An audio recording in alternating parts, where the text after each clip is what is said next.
The cell as a unit of life takes you on an exciting interactive journey through the cell. All living organisms, whether plants or animals, are made up of microscopic units called cells.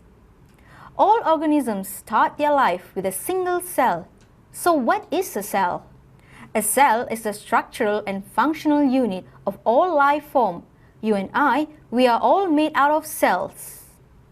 Hello to all at home, and you're watching iTTV, of course. Thank you for watching iTTV. Well, today we begin a new journey talking about a new chapter, which is cell as a unit of life. Today's lesson is understanding cell and using a microscope.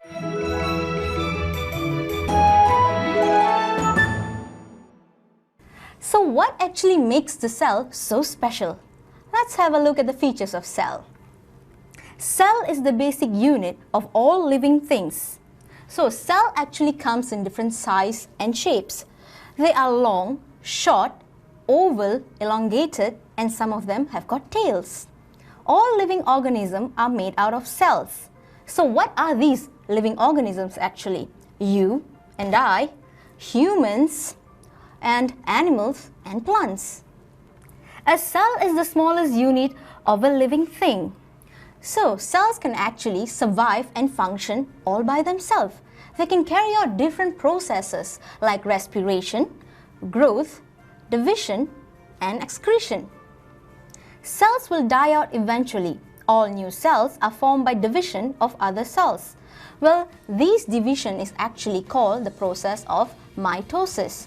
If a cell is actually taken and put in the laboratory, they can actually grow. Have you seen a microscope before? What is a microscope, students? A microscope makes an object look bigger than it actually is. It magnifies the object. It is used to observe very tiny objects which are not visible using naked eyes. Cells of living things can be observed with a microscope. So, what parts do the microscope actually have? What are the functions of this part? First of all, let's have a look of what makes up the microscope. Here I have got a diagram prepared for you of the microscope. Now let's see what they actually are made of. Firstly, we have got the ocular lens. Here, the black thing here is the eyepiece. This part is the body tube. Now, this is the revolving nasepiece. What is the function of the revolving nasepiece? It is used to turn the objective lens. What are the objective lens? Well, the three lenses here, 1, 2 and 3. They all come in different magnification power. These are the stage clips. The stage clips are actually used to hold the slide. This is the diaphragm. I will tell you later what is the function of the diaphragm. Now, this is where the light source of the microscope comes from. This is the base. It supports the microscope. Next, we have got the coarse adjustment knob and the fine adjustment knob. They are so that you can see the cells clearly. Here we have the stage. The stage is where you place your slide. And lastly, we have got the arm of the microscope. This is how you use to hold the microscope. Now let's see what are the functions of each of the structure of the microscope. Firstly, we have got the ocular lens or the eyepiece. What is the part used for? The lens you look through to observe specimen magnifies the image 10 times bigger. So remember, this is the eyepiece. This is where actually you put your eye into and have a look at what is presented in the slide. Next, we have the body tube. It maintains the correct distance between the eyepiece and objective lens. So, this is the body tube and it maintains the correct distance between the objective lens and the eyepiece. Next, we have got the revolving nasepiece. It holds the objectives and can be turned to change the magnification objective lenses. Now, what do they mean here? These are the revolving nasepiece. It is actually turnable. So, as they turn, the powers of the objective lens also turns. Objective lens. They are actually magnification lenses found in low powers to high powers. most often 10 times till 40 times, can be changed by rotating the revolving nosepiece. So remember that the objective lens actually comes in 3 different types of power, starting with the smallest one 10 times till it gets to the larger one 40 times. The arm enables examiner to hold the microscope by holding this part. So remember, when you carry a microscope, hold it here, right here, and put another hand on the base. This is how you hold the microscope. One hand on the arm, another on the base. So, what is the stage? This is the stage. Now, what's the function of the stage? The stage is the place where the slide with specimen is placed, clipped by stage clips. So, what are stage clips actually? Stage clips holds the slide in place for viewing. So, the stage clips and stage work together. Next, we have the diaphragm. It controls the amount of light that goes through the specimen. Do you still remember where's the diaphragm? Now here, this is the diaphragm. It controls the amount of light that enter the microscope, of course. Next to the diaphragm, we have got the coarse adjustment knob, which is to raise or lower the body tube quickly for focusing. Then we have the fine adjustment knob to raise or lower the body tube gently for sharp focusing. This is the coarse adjustment knob and this is the fine adjustment knob. They actually give you a chance to have a look at the cell much clearer. You can adjust them by turning the knobs. Next, we have got the light source. It provides the light through the diaphragm to view the slide. Some microscopes use mirror to reflect sunlight into the diaphragm. So, this is the light source. What it does? It actually directs the light right into the diaphragm. When the light reaches the diaphragm, it actually controls the amount of light which enters here near the slide. So, this is the function of the diaphragm and the light source. Now, lastly, we come to the base of the microscope. What is the function of the base of the microscope? It is to support the microscope, of course. So, students, you have an idea now what is a microscope, what it does, and what are the structures in the microscope. Now, we shall go to the next segment, which is Do You Know segment, where I have got some interesting facts about the microscope, who discovered cell, and so on. Let's have a look at the first one.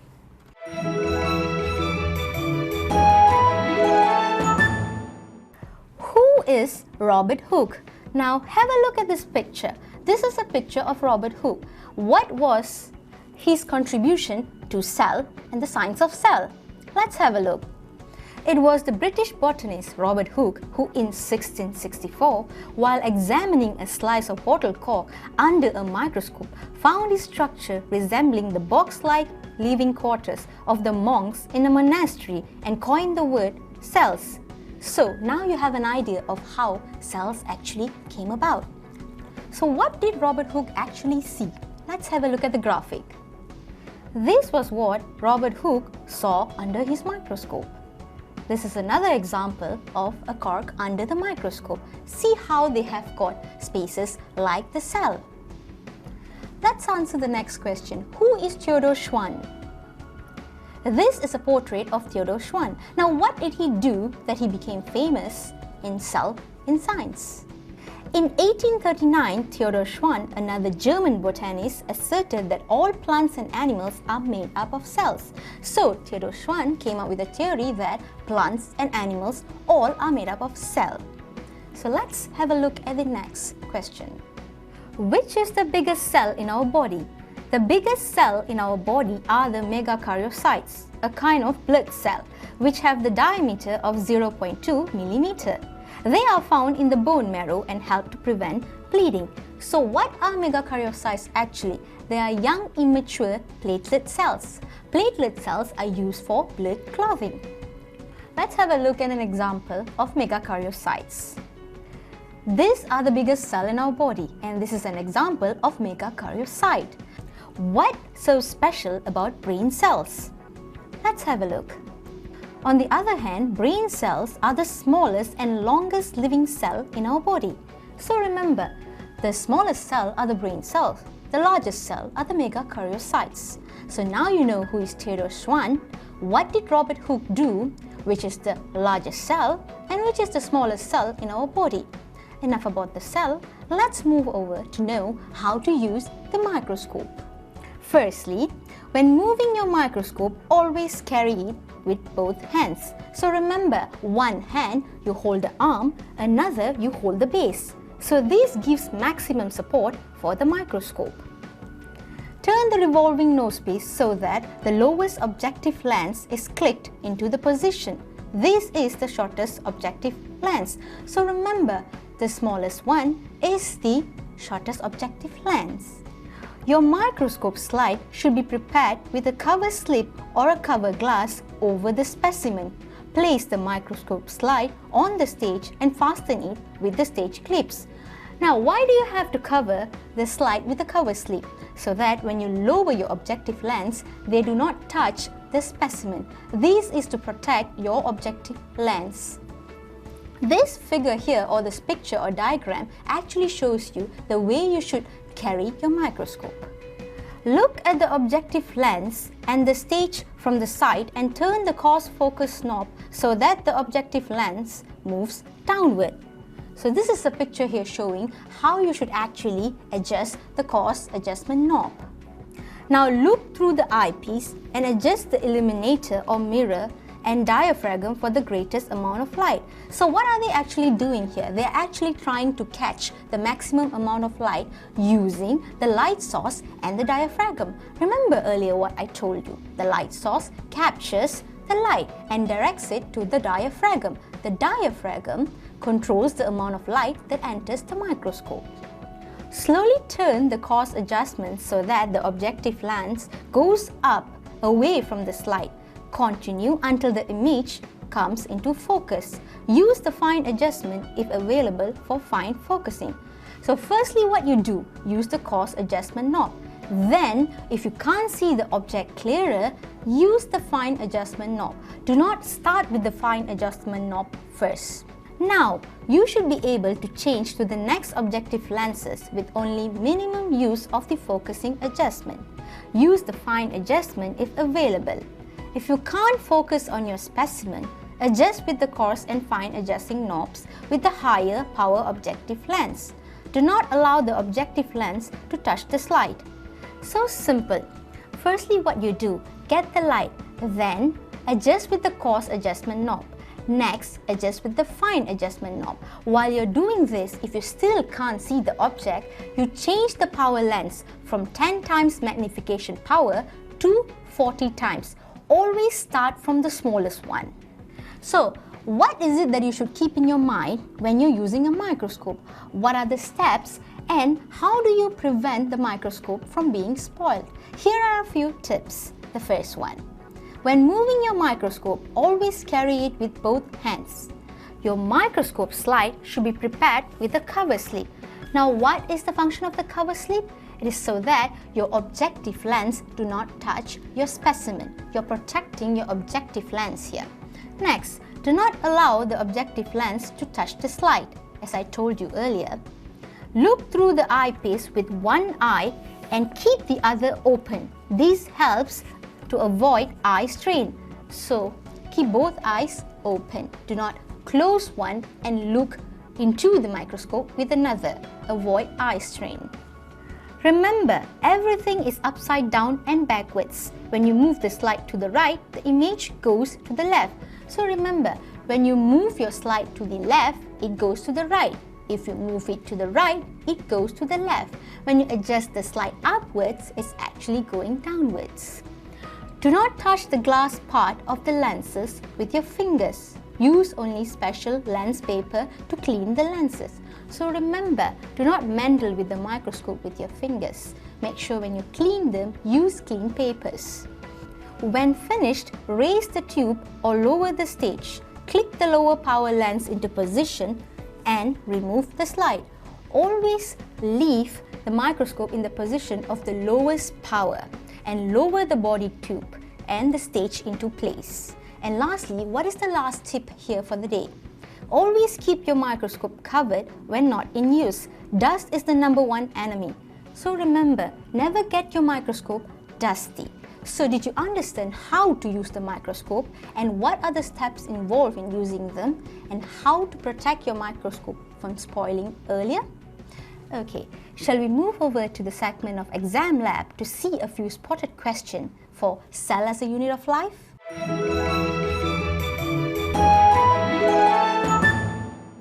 Question 1. What is the function of microscope? So what is actually the function of microscope? The word micro actually means something very small. So what is the function?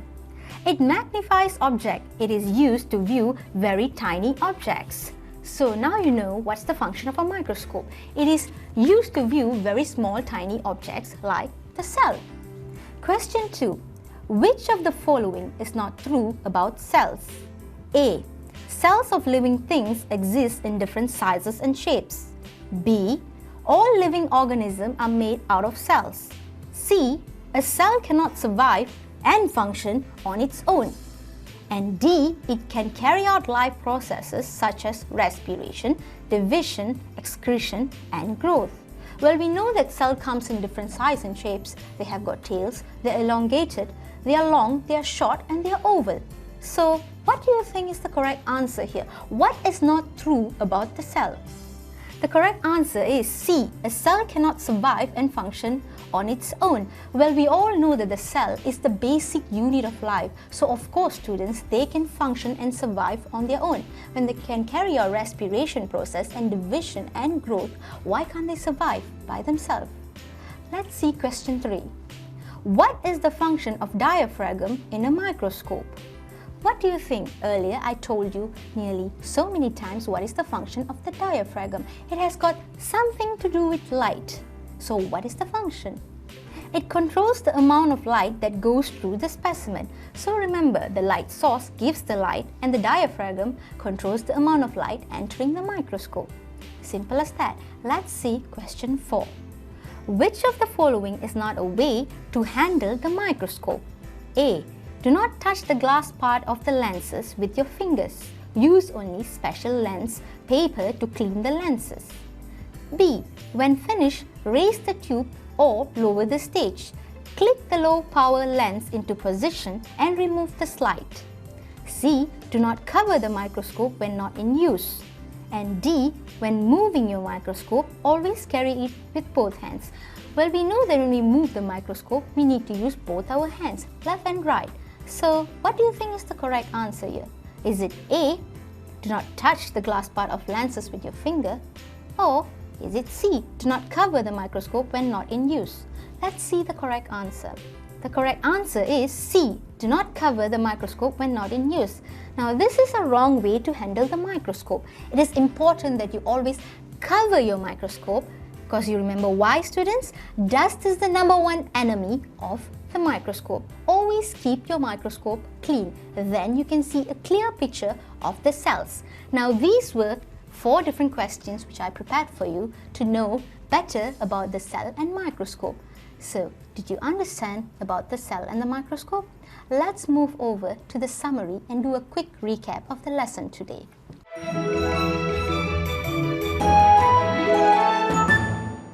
Cell is the basic unit of all living things. Cells of living things exist in different sizes and shapes: round, oval, long, short, with tail, and so on. All living organisms are made out of cell. So basically what they are trying to say here is, students, that without cell, you don't survive. Cell is the basic thing of all living things: humans, animals, and plants. This includes human beings, animals, and plants, like I told you earlier. A cell is the smallest unit of living things. It can survive and function on its own. Cells will die out eventually. All new cells are formed by division of other cells. A microscope makes an object look bigger than it actually is. It magnifies the object. The main function of a microscope is to magnify anything that is small. It is used to observe very tiny objects which are not visible using naked eyes. So, what are the very small objects? Cells, of course. Now, let's have a look once again at the parts of the microscope. Firstly, the base, followed by the body tube, the eyepiece, the objective lens, we have got 3 different types of objective lens, then the coarse and fine adjustment knob, the arm to hold the microscope of course, we have got the stage clip and the stage. It is where you place your microscope slide. Then we have got diaphragm and light source. So did you understand which parts do the microscope actually have and what are their functions and the introductory course about the cell? So we have finished about the microscope and the cell.